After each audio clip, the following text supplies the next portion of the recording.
Ahora vamos a leer el capítulo 5 que se llama Asteres y varas de oro, del libro Una trenza de hierba sagrada de Robin Wall Kimmerer. La fotografía de una joven que sostiene una pizarra con su nombre y el texto Clase del 75, escrito en tiza, una joven de tez oscura como la piel del ciervo, de pelo largo, moreno y unos impenetrables ojos negros, ineludibles. Me acuerdo de ese día. Llevaba la camisa de cuadros que me habían regalado mis padres. Pensaba que era el distintivo de todos los biólogos forestales. He vuelto a observarla a menudo y siempre me ha traído cierto desconcierto. La joven que aparece en la imagen no transmite el entusiasmo con que recuerdo mi primer día de universidad. Me había preparado en casa las respuestas para la entrevista de acceso. Quería causar una buena impresión. En aquella época había mujeres estudiando ciencias forestales, apenas, y desde luego ninguna tenía mi aspecto. El supervisor me miró por encima de las gafas y me preguntó: «Veamos, ¿por qué quiere estudiar botánica?» El lápiz estaba sobre el formulario de admisiones. ¿Qué responder a eso? ¿Cómo decirle que llevaba estudiando botánica desde la cuna, que tenía cajas de zapatos llenas de semillas y montones de hojas prensadas bajo la cama, que detenía la bicicleta cada vez que veía una especie nueva, que las plantas daban color a mis sueños, que eran ellas las que me habían elegido? Decidí contar la verdad. Había sopesado la respuesta a conciencia y estaba orgullosa de su sofisticación. Sin duda sorprendente para una estudiante de primer año. Demostraba que ya conocía algunas especies y sus hábitats, y que reflexionaba en profundidad sobre la naturaleza, y que estaba preparada para la exigencia del trabajo universitario. Quería estudiar botánica para descubrir por qué los asteres y las varas de oro resultaban tan hermosos juntos. Eso contesté. Debí sonreír en ese momento, feliz con mi camisa de cuadros rojos. Él no lo hizo. Dejó el lapicero como si fuera inútil anotar lo que acababa de escuchar y me dijo, dedicándome un gesto de decepción: «Señorita Wall, he de informarle de que la ciencia no es eso, que eso no es de lo que se ocupa un científico». Sin embargo, se propuso llevarme por el buen camino. «Voy a inscribirla en botánica general para que aprenda de qué se trata». Y así empezó todo. Me gusta pensar que el áster y la vara de oro fueron las primeras flores que vi, por encima del hombro de mi madre, cuando levantaba el velo rosa que me cubría los ojos y los colores me inundaban la conciencia. He oído que las experiencias tempranas pueden sensibilizar el cerebro con relación a ciertos estímulos que permiten que los procesos de manera más veloz, más precisa, y que los recordemos para siempre. Que permiten que los procesemos de manera más veloz, más precisa, y que los recordemos para siempre, recuperándolos una y otra vez. Es el amor a primera vista. A través de la visión borrosa, recién nacida, es posible que esos colores radiantes formaran las primeras sinapsis botánicas en mi cerebro, cuyo único contenido hasta el momento eran imágenes imprecisas de rostros rosáceos. Supongo que en aquella época yo, un pequeño bebé rechoncho, envuelto en mantas, era el centro de todas las miradas, pero la mía no se apartaba de la vara de oro y los asteres. Había nacido en ellos. Regresaban siempre para mi cumpleaños, haciéndome partícipe de una celebración mutua. En estas montañas, cada octubre, la gente corre a las laderas para contemplar el espectáculo de los colores encendidos de los árboles, pero a menudo se olvidan del sublime preludio de las praderas en septiembre. Como si no fueran suficientes los regalos de la cosecha, melocotones, uvas, maíz tierno, calabazas. Los campos se convierten en una verdadera obra de arte, surcados por lacerías doradas y remates morados. El amarillo cromado de la vara de oro de Canadá brota en deslumbrantes arquivoltas, como fuegos artificiales. Cada tallo de casi 1 metro de altura es un geyser de diminutas flores doradas, sutiles en su pequeñez, exuberantes en masa. Cuando la tierra es lo suficientemente húmeda, se le une un compañero perfecto, el áster de Nueva Inglaterra. Sus colores no son el lavanda o azul cielo de los asteres domésticos, pálidos que crecen en los bosques. Despliega un intenso morado que haría palidecer a las mismas violetas. La hilera de pétalos, similares a los de la margarita común, rodean un centro brillante como el sol de mediodía, un pozo de subyugantes tonalidades naranjas, ligeramente más oscuro que las varas de oro que lo rodean. Cada una de ellas es una especie superlativa en sí misma, pero juntas crean un efecto visual extraordinario. Morado y oro, colores heráldicos del rey y la reina de la pradera. Una regia procesión en tonos complementarios. Eso era lo que yo buscaba comprender. ¿Por qué se dan una junto a la otra cuando podrían crecer por separado? ¿Por qué este par en particular? Los campos están plagados de tonos rosáceos y blancos y azules. ¿Es mera casualidad que el esplendor del dorado y el violeta acaben uno al lado del otro? El propio Einstein dijo que Dios no juega a los dados con el universo. ¿Cuál es el origen de esta disposición? ¿Cuál es la razón de que el mundo sea tan hermoso? A priori no existe ningún motivo evidente. Las flores podrían resultarnos feas y seguir cumpliendo su función. Sin embargo, no ocurre así. A mí me parecía una buena pregunta. Eso no es ciencia, me indicó el supervisor.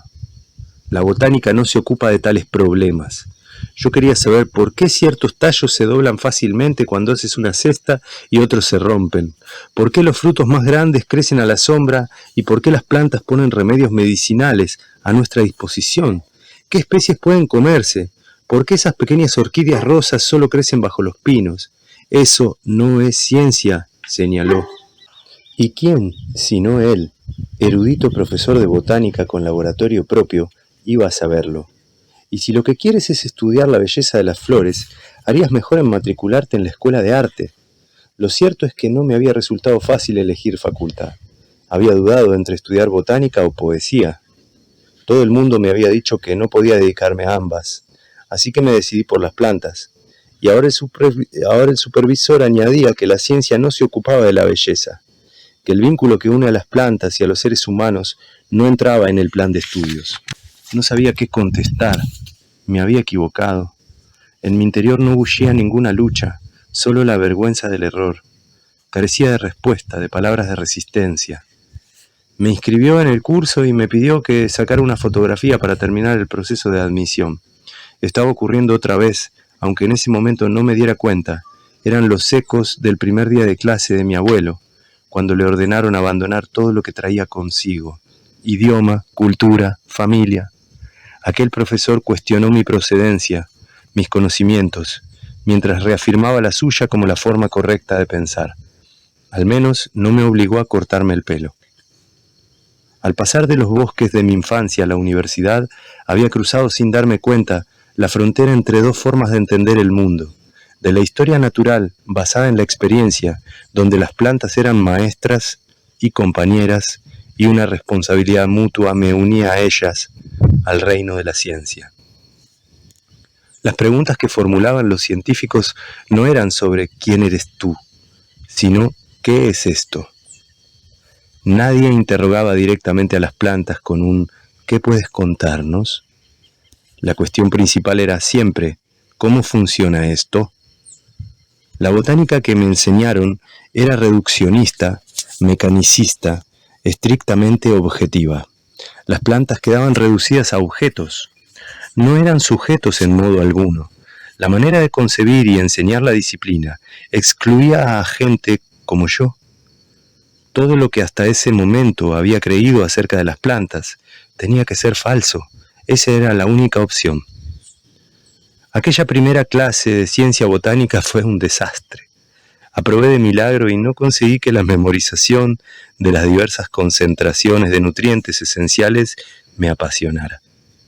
En algunos momentos tuve la tentación de dejarlo, pero cuanto más aprendía, más me fascinaban las intrincadas estructuras de las hojas y la alquimia de la fotosíntesis.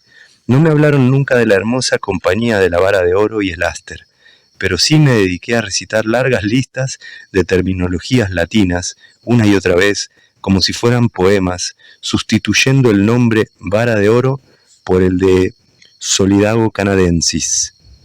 Me cautivaron la ecología vegetal, la evolución, la taxonomía, la fisiología, los suelos y los hongos. Estaba continuamente rodeada de mis grandes maestras, las plantas. También hubo buenos mentores, profesores amables y cercanos que se acercaban a la ciencia desde el corazón, aunque no quisieran reconocerlo. Aprendí mucho de ellos, pero había algo que siempre tiraba de mí pidiéndome que me diera la vuelta, y cuando lo hacía, no sabía reconocer lo que quedaba atrás de mí. Tengo una predisposición natural a establecer relaciones, a buscar los hilos que conectan el mundo, a unir en lugar de dividir.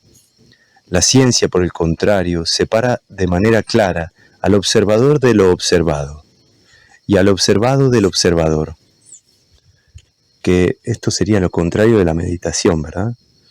La disolución del observador y el observado. Investigar acerca de la hermosura de dos flores que se juntan sería por tanto un atentado contra la objetividad y la necesidad de establecer divisiones. Nunca puse en duda la superioridad del pensamiento científico. Recorrer el camino de la ciencia me enseñó a separar, a diferenciar entre la percepción y la realidad física, a dividir los elementos complejos en componentes más pequeños, a respetar los procesos lógicos, a discernir y saborear el placer de la precisión. La práctica me hizo experta y conseguí que me admitieran en uno de los mejores posgrados de botánica del mundo, gracias sin duda a la carta de recomendación que envió mi supervisor donde decía: para ser una joven india, ha realizado un trabajo extraordinario. Tras eso vino un título de máster, un doctorado y un puesto en la facultad. Me siento agradecida por todo lo que se ha compartido conmigo y afortunada de disponer de herramientas científicas con que comprender el mundo. He tenido la oportunidad de viajar a otras comunidades vegetales, lejos de los asteres y la vara de oro. Accedí al cuerpo docente y en ese momento sentí que por fin comprendía al mundo vegetal. Empecé a explicar los mecanismos de las plantas igual que me los habían enseñado a mí. Pienso ahora en una historia que contaba mi amigo Holly, joven oso Tibets, un botánico pertrechado con sus cuadernos de notas y el resto del equipo. Se interna en la selva a la búsqueda de nuevos hallazgos y contrata un guía indígena para que le indique el camino. Este guía sabe del interés del botánico, se esfuerza por enseñarle las especies vegetales más interesantes. El botánico le mira admirativo, incapaz de disimular su sorpresa. Vaya joven, está claro que conoce los nombres de muchísimas de estas plantas. El guía asiente y responde bajando la vista, avergonzado. Sí, he aprendido los nombres de la vegetación, pero aún no conozco su canción. Yo me dedicaba a enseñar los nombres y a ignorar el canto. Mientras estudiaba el posgrado en Wisconsin, el que entonces era mi marido y yo tuvimos la suerte de que nos contrataran como vigilantes del arboreto de la universidad. Nuestra única tarea, a cambio de una pequeña casa al final de la pradera, era hacer las rondas nocturnas, comprobar que las puertas estaban cerradas antes de cederles dominio de la noche a los grillos. Solo en una ocasión quedó una luz encendida y la puerta del taller de horticultura entornada. No ocurría nada excepcional. Mi marido fue a echar el último vistazo y yo estuve leyendo el tablón de anuncios. Había un artículo con la imagen de un magnífico olmo americano que acababan de reconocer como el más grande y representativo de su especie. El árbol tenía un nombre: el olmo de Louis Vieux. En aquel instante se me desbocó el corazón. Sentí temblar mi mundo. Llevaba toda la vida escuchando el nombre de Louis Vieux, y ahora lo tenía delante, en un recorte de prensa. Se trataba de nuestro abuelo Potawatomi, el que había viajado desde los bosques de Wisconsin a las llanuras de Kansas con mi abuela Janote. Había sido un líder, alguien que cuidaba de los demás en tiempos difíciles. La puerta entornada del taller, la luz encendida, la senda de vuelta al hogar, fue el comienzo de un largo y lento camino de reencuentro con mi pueblo, con una dirección marcada por el árbol que se levantaba sobre sus huesos. Para adentrarme por los senderos de la ciencia había tenido que abandonar los del saber indígena, pero el mundo tiene su propia manera de guiar tus pasos. Un buen día, como de la nada, me llegó una invitación a acudir a una pequeña asamblea de líderes nativos, un congreso sobre plantas tradicionales y los saberes asociados a ellas. Nunca olvidaré a una mujer de la tribu navaja que habló durante horas.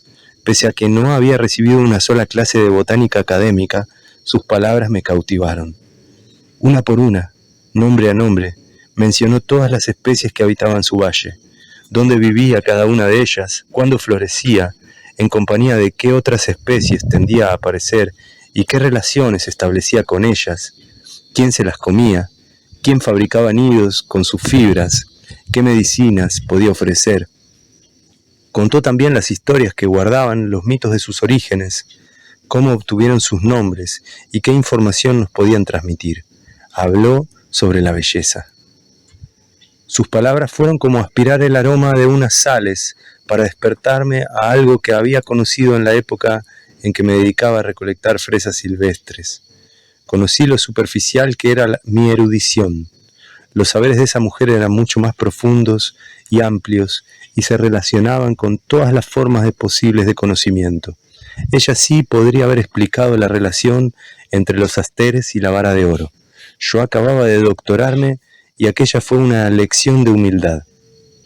También el punto de partida para regresar a la forma de comprender el mundo que había permitido que suplantara la ciencia. Me sentía como una refugiada hambrienta, invitada a un banquete de cuyos platos manan los aromas del hogar perdido.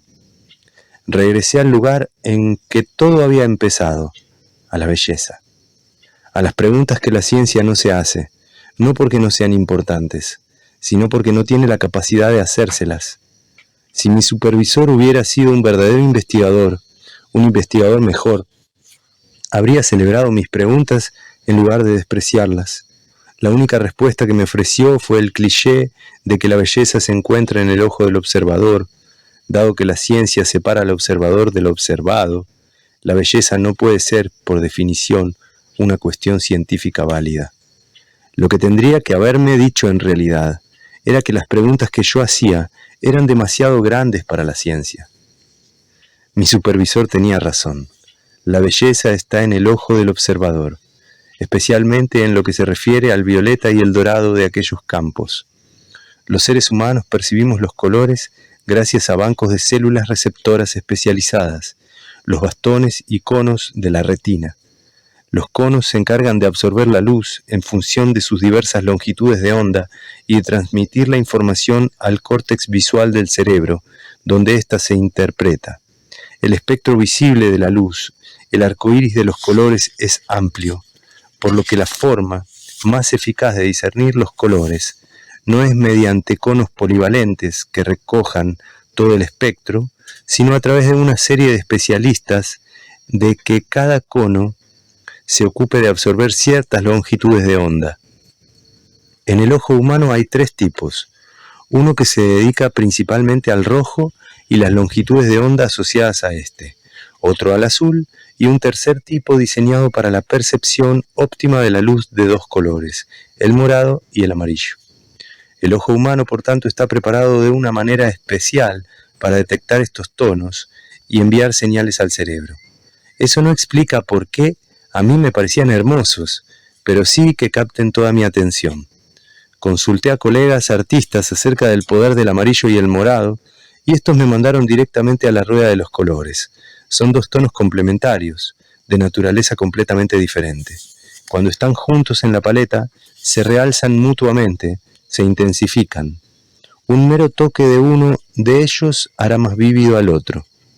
En 1810, en su tratado sobre percepción del color, Goethe, que era un científico y un poeta, escribió que los colores diametralmente opuestos entre sí son los que se evocan recíprocamente en el ojo. El morado y el amarillo forman así un par recíproco. Nuestros ojos son tan sensibles a estas longitudes de onda que los conos sufren una sobresaturación. El estímulo rebosa y se vierte sobre otras células receptoras. Un impresor que conozco me enseñó que si mirás durante mucho tiempo una mancha amarilla y luego diriges la mirada hacia una hoja en blanco, la verás durante unos instantes morada.